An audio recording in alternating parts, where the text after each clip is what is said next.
I am the tofu golem. Please enjoy the video.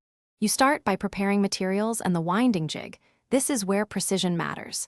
You need 2630 AWG enameled copper because thinner wire reduces coil resistance while staying manageable. Once you fix the jig, measure and mark the coil diameter and desired turns count to hit the resonance frequency. Wind steadily, keeping turns tight and evenly spaced. Make note of the start and end leads.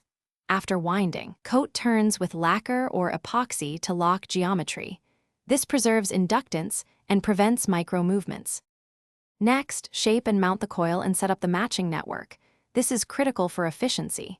You strip enamel at lead ends and solder to a PCB or connector. Make sure to use flux and quick heating to avoid detinning.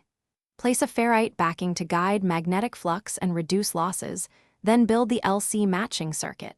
Measure inductance and choose a capacitor that brings the resonant point to your transmitter frequency.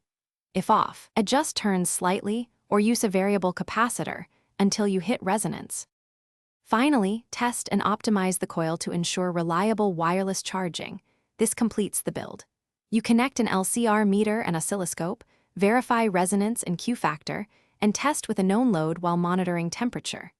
Make sure to adjust alignment and separation between transmitter and receiver coils to maximize transfer. Small shifts change coupling dramatically. If you see overheating or low power transfer, inspect solder joints, re-evaluate coil spacing, and retune the matching capacitor. Thanks for watching. Consider subscribing if we helped you today.